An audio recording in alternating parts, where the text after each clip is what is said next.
LOST ENKI TV.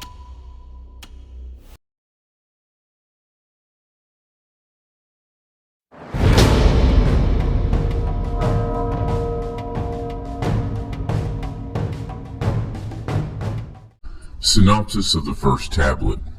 Lamentation over the desolation of Sumer. How the gods fled their cities as the nuclear cloud spread. The debates in the council of the gods. The fateful decision to unleash the weapons of terror. The origin of the gods and the awesome weapons on Nibiru. Nibiru's north-south wars, unification and dynastic rules. Nibiru's place in the solar system. A dwindling atmosphere causes climate changes. Efforts to obtain gold to shield the atmosphere fail. Alelu, a usurper, uses nuclear weapons to stir volcanic gases. Anu, a dynastic heir, deposes Alelu. Alelu steals a spacecraft and escapes from Nibiru. The words of the Lord Enki, firstborn son of Anu, who reigns on Nibiru. With heavy spirit I utter laments. Laments that are bitter fill my heart.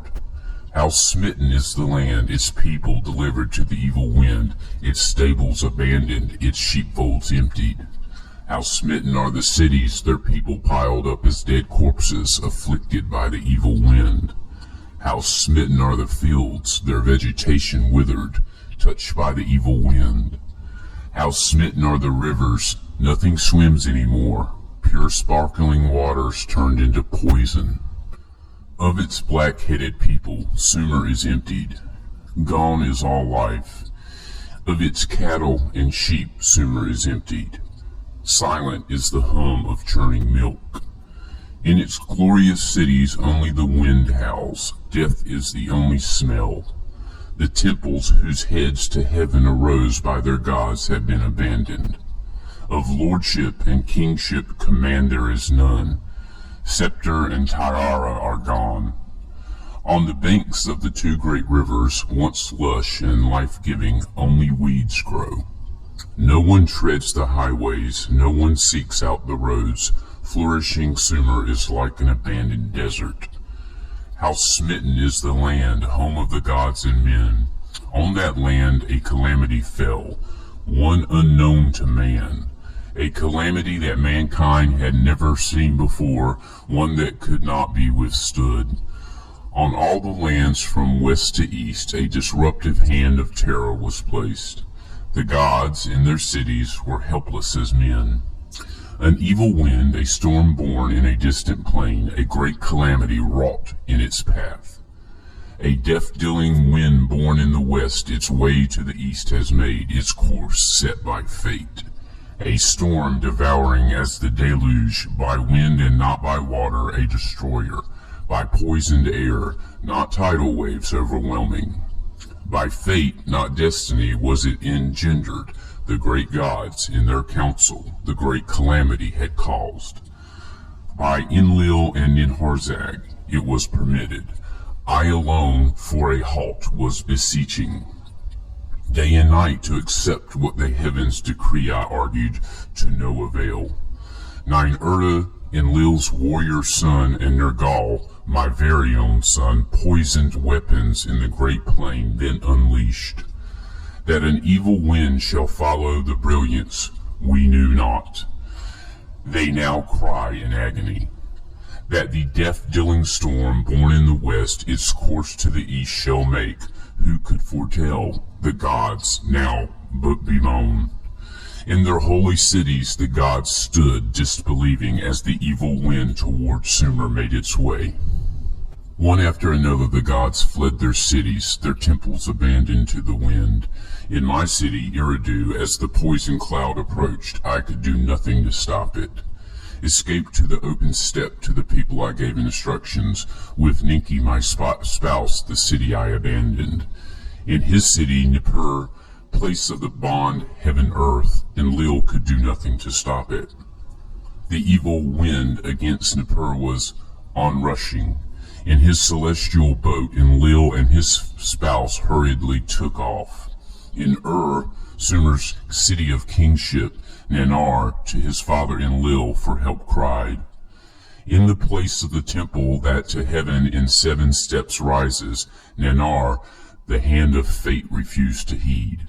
My father who begot me, great God who to had granted kingship, turn the evil wind away, Nanar pleaded. Great God who decrees the fates, let and its people be spared your praises to continue, Nanar appealed. Enlil answered his son Nanar, noble son, your wondrous city kingship was granted. Eternal reign it was not granted. Take hold of your spouse Ningal, flee the city, even I who decrees fates, its destiny I cannot bend. Thus did Enlil my brother speak, alas, alas, not a destiny it was. A calamity no greater since the deluge gods and earthlings had befallen, alas, not a destiny it was. The great deluge was destined to happen, the great calamity of the death-dealing storm was not. By the breach of a vow, by a council decision it was caused, by weapons of terror was it created. By a decision, not destiny, were the poisoned weapons unleashed. By deliberation was the lot cast. Against Marduk, my firstborn, did the 2 sons destruction direct. Vengeance was in their hearts. Ascendancy is not Marduk's to grasp. Enlil's firstborn shouted, with weapons I shall oppose him, Ninurta said. Of people he raised an army, Babili as earth's navel to declare, Nergal, Marduk's brother, so shouted. In the council of the great gods, words of venom were spread. Day and night I raised my opposing voice, peace I counseled, deploring haste. For the 2nd time the people had raised his heavenly image. Why does opposing continue? I asked him pleading. Have all the instruments been checked? Did not the era of Marduk in the heavens arrive? I once more inquired. Ningisita, my very son, other signs of heaven cited. His heart, I knew, Marduk's injustice to him could not forgive. Nanar, to Enlil on earth born, was unrelenting too. Marduk, my temple in the north city, his own abode made, so he said. Ishkur, Enlil's youngest, punishment demanded in my lands to whore after him the people he made, he said. Utu, son of Nanar, at Marduk's son Nabu, his wrath directed, the place of the celestial chariots he tried to seize.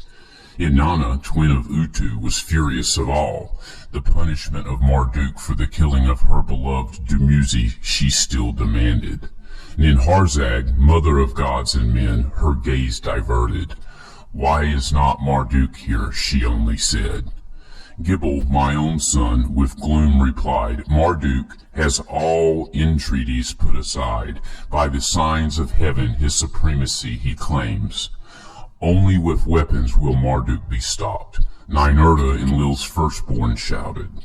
Utu, about protecting the place of the celestial chariots, was concerned. In Marduk's hands it must not fall, so he said. Nergal, lord of the lower domain, ferociously was demanding, let the olden weapons of terror for obliteration be used. At my own son I gazed in disbelief, for brother against brother the terror weapons have been forsworn. Instead of consent there was silence. In the silence Enlil opened his mouth. Punishment there must be. Like birds without wings, the evildoers shall be. Marduk and Nabu, us of heritage are depriving. Let them of the place of the celestial chariots be deprived. Let the place be scorched to oblivion, Ninurta shouted. The one who scorches, let me be. Excited, Nergal stood up and shouted, let the evildoers' cities also be upheavaled. The sinning cities let me obliterate, let the annihilator my name thereafter be. The earthlings by us created must not be harmed, the righteous with the sinners must not be perished. I forcefully said. Ninharzag, my creating helpmate, was consenting. The matter is between the gods alone to settle. The people must not be harmed. Anu, from the celestial abode to the discussions, was giving much heed. Anu, who determines fates, from his celestial abode his voice made heard. Let the weapons of terror be this once used. Let the place of the rocket ships be obliterated. Let the people be spared. Let Ninurta the scorcher be. Let Nergal be the annihilator. So did Enlil the decision announce. To them a secret of the gods I shall reveal. The hiding place of the terror weapons to them I shall disclose. The two sons, one mine, one his, to his inner chamber Enlil summoned. Nergal, as he went by me, his gaze averted. Alas, I cried out without words, brother has turned against brother. Are the prior times fated to repeat? A secret from the olden times to them Enlil was revealing, the weapons of terror to their hands entrusting. Clad with terror, with a brilliance they are unleashed. All they touch to a dust heap they turn. For my brother against brother on earth they were forsworn, neither region to affect. Now the oath was undone, like a broken jar, in useless pieces. The two sons, full of glee, with quickened step from Enlil's chamber emerged, for the weapons departing. The other gods turned back to their cities. None of his own calamity had a foreboding. Now this is the account of the prior times, and of the weapons of terror. Before the prior times was the beginning. After the prior times were the olden times. In the olden times the gods came to earth and created the earthlings. In the prior times none of the gods was on the earth, nor were the earthlings yet fashioned. In the prior times the abode of the gods was on their own planet. Nibiru is its name. A great planet, reddish in radiance, around the sun an elongated circuit Nibiru makes. For a time in the cold is Nibiru engulfed, for part of its circuit by the sun strongly is it heated. A thick atmosphere Nibiru envelops, by volcanic eruptions constantly fed. All manner of life this atmosphere sustains. Without it there will be only perishing. In the cold period the inner heat of Nibiru it keeps about the planet, like a warm coat that is constantly renewed. In the hot period it shields Nibiru from the sun's scorching rays.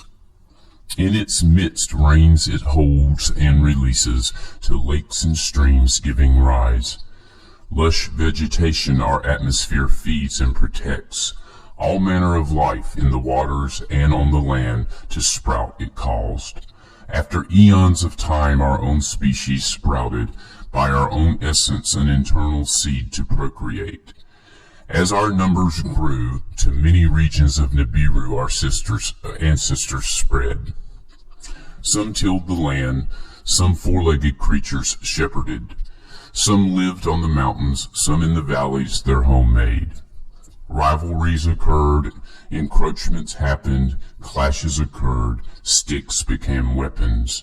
Clans gathered into tribes, then two great nations each other faced.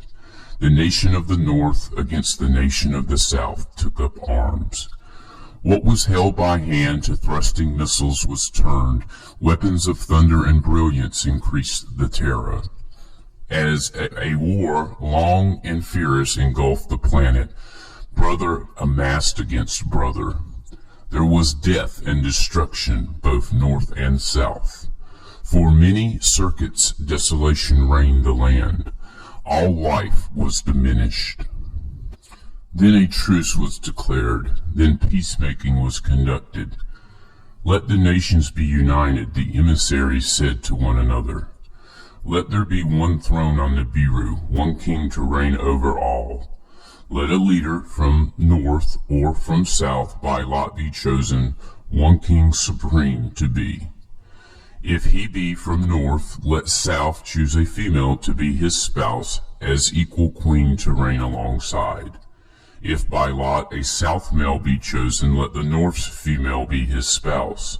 Husband and wife let them be, as one flesh to become. Let their firstborn son be the successor. Let a unified dynasty thus be formed, unity on Nibiru forever to establish. In the midst of the ruins, peace was started. North and south by marriage were united. The royal throne into one flesh combined, an unbroken line of kingship established. The first king after peace was made, a warrior of the north he was, a mighty commander. By lots, true and fair, was he chosen. His decrees in unity were accepted. For his abode he built a splendid city, Agade, unity meaning, was its name. For his reign a royal title he was granted. On it was. The celestial one was its meaning. With strong arm order in the lands he re-established. Laws and regulations he decreed. Governors for each land he appointed. Restoration and reclamation was their foremost task. Of him in the royal annals thus it was recorded. On the lands unified, peace on Nibiru he restored. He built a new city, the canals he repaired, food to the people he provided. There was an abundance in the lands. For his spouse the south a maiden had chosen, for both love and warring she was noted.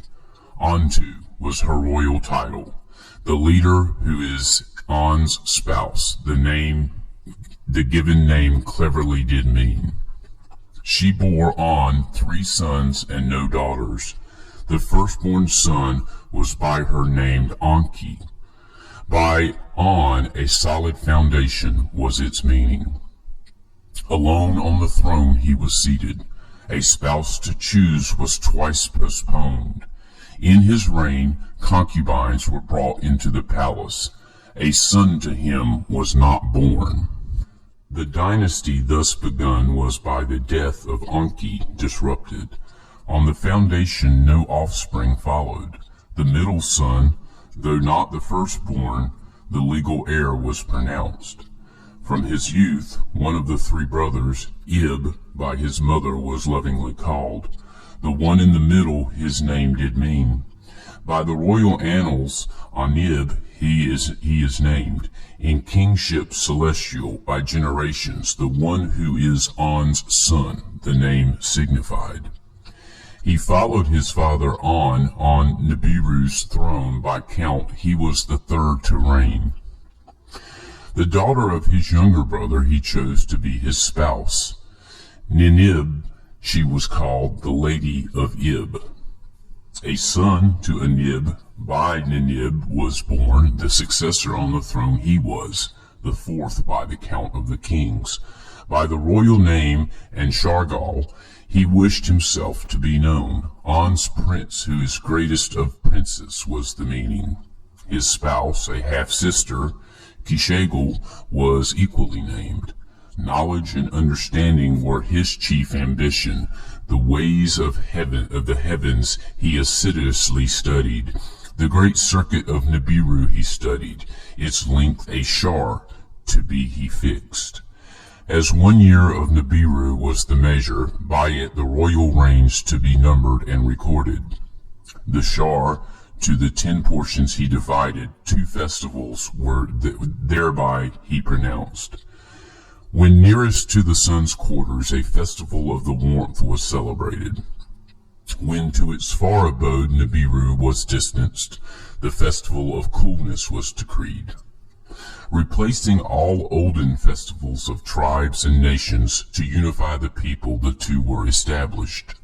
Laws of husband and wife, of sons and daughters, by degree he established. Customs from the first tribes he proclaimed for the whole land. From the war, females greatly outnumbered males.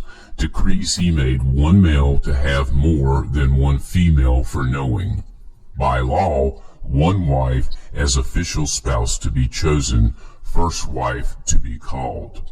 By law, the firstborn son was his father's successor. By these laws, confusion soon came about.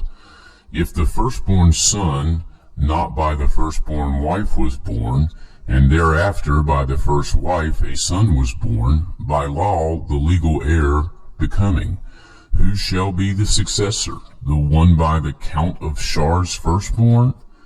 The one by the first wife born? The firstborn son? The legal heir? Who shall inherit? Who shall succeed? In the reign of Anshargal, Kishargal as first wife was pronounced. A half-sister of the king she was. In Anshargal's reign, concubines were again brought into the palace. By the concubines, sons and daughters to the king were born. A son by one was the first to be born. The son of a concubine was the firstborn. Thereafter Kishargal bore a son. The legal heir by law he was. The firstborn he was not.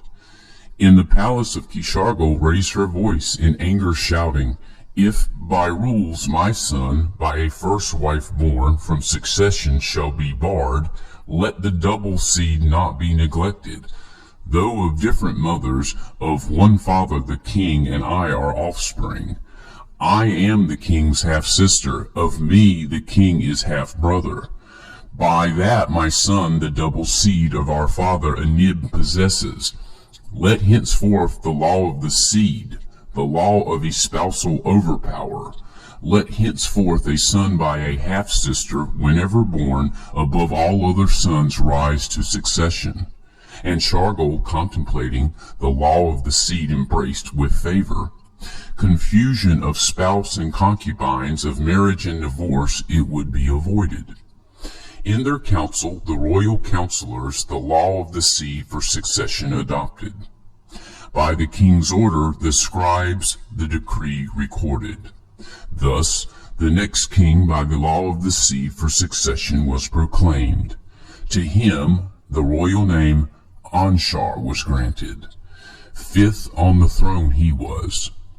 Now this is the account of the reign of Anshar and the kings who followed. When the law was changed, the other princes were contending. Words there were, rebellion there was not. As his spouse Anshar a half-sister chose, he made her first wife, by the name Kishar she was called. Thus was by this law the dynasty continued. In the reign of Anshar the fields diminished their yields, fruits and grains lost abundance. From circuit to circuit, nearing the sun heat grew stronger. In the faraway abode, coolness was more biting. In Agade, the throne city, the king, those of great understanding assembled. Learned savants, those of great knowledge, to inquire were commanded. The land and the soil they examined, the lakes and streams they put to the test. It has happened before. Some gave an answer. Nibiru in the past, colder or warmer, has grown. A destiny it is, in the circuit of Nibiru embedded. Others of knowledge, the circuit observing, Nibiru's destiny to blame did not consider. In the atmosphere a breaching occurred that was their finding. Volcanoes, the atmosphere, forbear, lest belching were spitting up. Nibiru's air has thinner been made. The protective shield has been diminished. In the reign of Anshar and Kishar, pestilences made an appearance, toil could them not overcome. Their son Inshar, then the throne ascended, of the dynasty the sixth he was. Lordly master of the Shar, the name did signify. With great understanding he was born, with much learning he mastered much knowledge. To remedy the afflictions, ways he thought. Of Nibiru heavenly circuit he made much study. In its loop of the sun's family 5 members it embraced, planets of dazzling beauty. For cures to the afflictions, their atmospheres he caused to be examined. To each he gave a name. Ancestral forefathers he honored. As heavenly couples he them considered. On and onto the twin-like planets he called the first two to be encountered. Beyond in Nibiru's circuit were Anshar and Kishar, in their size the largest. As a messenger, Gaga, among the others, coursed, sometimes first Nibiru to meet. 5 in all were Nibiru's heavenly greeters as the sun it circled. Beyond, like a boundary, the hammered bracelet the sun encircled. As a guardian of the heavens' forbidden region with havoc it protected. Other children of the sun, 4 in number, from intrusion the bracelet shielded. The atmospheres of the 5 greeters Inshar set out to study. In its repeating circuit, the 5 in Nibiru's loop carefully were examined. What atmospheres they possessed by observation and with celestial chariots intensely were examined. The findings were astounding, the discoveries confusing. From circuit to circuit, Nibiru's atmosphere more breaching suffered. In the councils of the learned, cures were avidly debated. Ways to bandage the wound were urgently considered. A new shield to embrace the planet was attempted. All that was thrust up back to the ground came down. In the councils of the learned, the belching volcanoes were studied. The atmosphere, by belching volcanoes having been created, its wound by their diminished belching had come to be. Let with invention new belching be encouraged. Let volcanoes spew again. One savant's group was saying. How the feat to achieve, with what tools more belching to attain, none the king could inform. In the reign of Inshar, the breach in the skies grew bigger. Rains were withheld, winds blew harder, springs from the depths did not arise. In the lands there was an accusation, the breasts of mothers were dry. In the palace there was distress, an accusation therein took hold. And his first wife, Inshar, a half-sister, did espouse, by the law of the seed abiding. Ninshar she was called, bear of the Shars the lady. A son she did not bear. By a concubine to Inshar a son was born, the firstborn son he was. By Ninshar, first wife and half-sister, a son was not brought forth. By the law of succession, the concubine's son the throne ascended, the 7th to reign he was. Duru was his royal name, in the dwelling place fashioned was its meaning. In the house of concubines, not in the palace, was he indeed conceived. As his spouse, a maiden from his youth beloved, Duru chose by love, not by seed, a first wife he selected.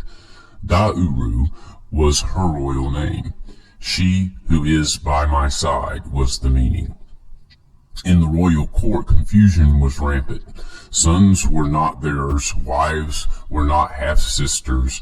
In the land suffering was increasing. The fields forgot their abundance. Among the people fertility was diminished. In the palace fertility was absent. Neither son nor daughter was brought forth. Of On's seed 7 were the rulers. Then of his seed the throne was dry. Dauru a child at the palace gateway found. As a son she embraced him. Duru in the end as a son him adopted. Legal heir him decreed. Lama, meaning dryness, was his given name. In the palace the princes were grumbling. In the council of counselors there were complaints. In the end, Lama the throne ascended.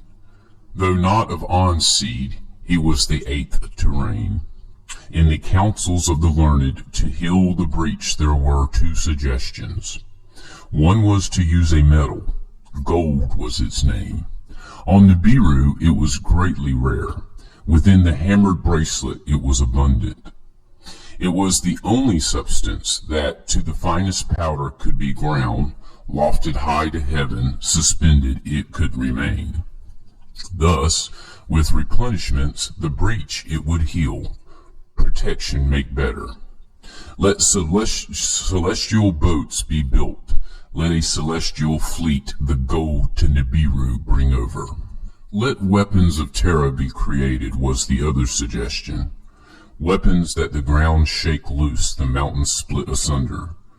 With missiles the volcanoes to attack, their dormancy to bestir, their belching to increase, the atmosphere to replenish, the breach to make disappear. For a decision Lama was too feeble. What choice to make he knew. One circuit Nibiru completed, 2 shars Nibiru to count continued. In the fields affliction was not diminished. By volcanic belching the atmosphere was not repaired.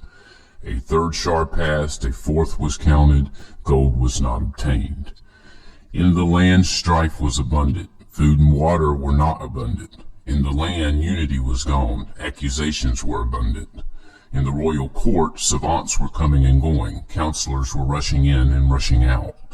The king to their words paid no attention. Counsel from his spouse he only sought. Lahama was her name. If destiny it be, let us beseech the great creator of all. To the king she said, beseeching, net actings provide the only hope.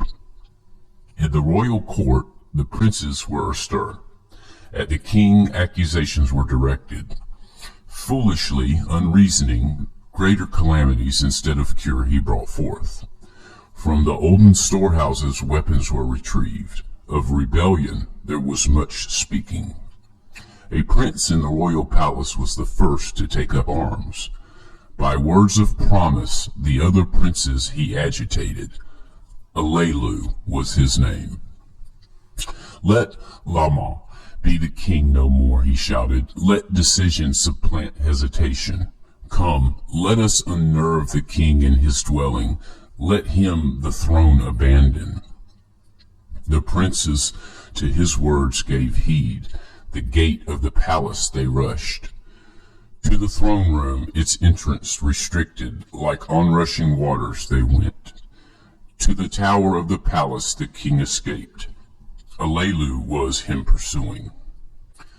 In the tower there was a struggle. Lama fell down to his death. Lama is no more, Alelu shouted. The king is no more, with glee he announced. To the throne room Alelu rushed. On the throne he himself seated. Without right or counsel a king he himself pronounced. In the land unity was lost. Some by the death of Lama rejoiced, others by Alelu's deed were saddened. Now this is the account of the kingship of Alelu and of the going to earth. In the land unity was lost. About the kingship many were aggrieved. In the palace princes were agitated. In the council counselors were distraught. From father to son, succession from on the throne continued. Even Lama, the 8th, by adoption a son was proclaimed. Who was Alelu? Was he a legal heir? Was he firstborn? By what right did he usurp? Was he not a kingslayer? Before the 7 who judge Alelu was summoned, his fate to consider. Before the 7 who judge, Alelu spread his pleas. Though neither legal heir nor a son firstborn, of royal seed indeed he was. Of Unshargal am I descended, before the judges he claimed. By a concubine my ancestor was to him born. Alam was his name. By the count of Shars Alam was the firstborn. The throne to him belonged. By convincing the queen his rights put aside. A law of the seed from naught she created, for her son the kingship attained. Alam of kingship she deprived, to her son instead it was granted. By descent of Alam's generations am I continued. The seed of Unshargal is within me. The 7 who judged to Alelu's words gave heed. To the council of counselors they passed the matter, truth or falsehood to ascertain. The royal annals from the house of records were brought forth. With much care they were read. On and onto the first royal couple were. 3 sons and no daughters to them were born. The firstborn was Enki. He died on the throne. He had no offspring. The middle son and his steed the throne ascended, and Nib was his name. Anshargal was his firstborn, the throne he ascended. After him on the throne, kingship by the firstborn did not continue. The law of succession by the law of the seed was supplanted. A concubine's son was the firstborn. By the law of the seed of kingship he was deprived. The kingship instead of Kishargal's son was granted. Her being a half-sister of the king was the reason. Of the concubine's son, the firstborn, the annals made no record. Of him I am descended, Alelu to the counselors cried out. By the law of succession to him kingship belonged. By the law of succession to kingship am I now entitled. With hesitation the counselors of Alelu an oath of truth demanded. Alelu swore the oath of life or death. As king the council him considered. They summoned the elders, they summoned the princes. Before them the decision was pronounced. From among the princes a young prince stepped forward. About the kingship words he wished to say. Succession must be reconsidered to the assembly, he said. Though neither firstborn nor by the queen a son, of pure seed am I descended. The essence of On in me is preserved, by no concubine diluted. The counselors heard the words with amazement. The young prince to step closer they summoned. They asked for his name. It is Anu, after my forefather On am I named. They inquired about his generations. Of On's 3 sons he them reminded. Enki was the firstborn, without son or daughter he died. Anib was the middle son, instead of Enki the throne he ascended. Anib, the daughter of his younger brother, took to be wife. From them onward the succession in the annals recorded. Who was that younger brother? A son of On and Antu, one of purest seed. The counselors with wonderment looked at each other. Anuru was his name. Anu to them announced he was my great ancestor. His spouse, Ninuru, was half-sister. Her son was firstborn. Anama was his name. His wife was a half-sister. By laws of seed and succession, a son she bore him. Of pure descent the generations continued, by law and by seed perfect. Anu, after our forefather On, did my parents name me. From the throneship we were removed. From On's pure seed we were not removed. Let Anu be king, many counselors shouted. Let Alelu be removed. Others, caution, did counsel. Let strife be prevented. Let unity prevail. They called in Alelu, the discovered findings to be told. To the prince Anu, Alelu his arm in embrace offered. To Anu he thus said, though by different offsprings of one ancestor we are both descended, let us live in peace, together in Nibiru to abundance return. Let me keep the throne, let you keep the succession. To the council's words he directed, let Anu crown prince be, let him be my successor. Let his son my daughter espouse, let succession be united. Anu bowed before the council. To the assembly he thus declared, Alelu's cupbearer I shall be, his successor in waiting. A son of mine, a daughter of his, as bride shall choose. That was the council's decision. In the royal annals it was inscribed. In this manner Alelu on the throne remained seated. He summoned the sages, savants, and commanders he consulted. For deciding he gained much knowledge. Let celestial boats be constructed, he decided. To seek the gold in the hammered bracelet, he decided. By the hammered bracelets the boats were crushed, none of them returned. Let with weapons of terror the bowels of Nibiru be cut open, let volcanoes again erupt, he then commanded. With weapons of terror skyborne chariots were armed, with terror missiles from the skies where volcanoes struck. The mountains swayed, the valleys shuddered as great brilliances with thunder exploded. In the land there was much rejoicing, of abundance there were expectations.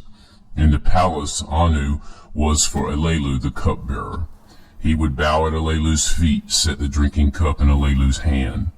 Alelu was the king. Anu as a servant by him was treated. In the land rejoicing receded, rains were withheld, winds blew harder. The belching by volcanoes did not increase, the breach in the atmosphere did not heal. In the heavens, Nibiru its circuit kept coursing. From circuit to circuit, heat and cold grew harder to suffer. The people of Nibiru ceased to revere their king. Instead of relief, misery he caused. Alelu on the throne remained seated. The strong and wise Anu, foremost among the princes, was standing before him. He would bow to Alelu's feet, set the drinking cup in Alelu's hand. For 9 counted periods Alelu was king on Nibiru. In the 9th Shar, Anu gave battle to Alelu. To hand combat, with bodies naked, Alelu he challenged. Let the winner be king, Anu said. They grappled with each other in the public square. Doorposts trembled and walls shook. Alelu bent his knee to the ground. He fell on his chest. Alelu in combat was defeated. By acclaim, Anu was hailed as king. Anu to the palace was escorted. Alelu to the palace did not return. From the crowds he stealthily escaped. Of doing like Lama, he was fearful. Unbeknownst to others, to the place of the celestial chariots he hurriedly went. Into a missile-throwing chariot Alelu climbed. Its hatch behind him he closed. The 4-part chamber he entered. The commander's seat he occupied. That which shows the way he lit up, with bluish aura the chamber filling. The firestones he stirred up, their hum like music was enthralling. The chariot's great cracker he enlivened, a reddish brilliance it was casting. Unbeknownst to others, in the celestial boat Alelu from Nibiru escaped. To snow-hued earth Alelu set his course. By a secret from the beginning he chose his destination.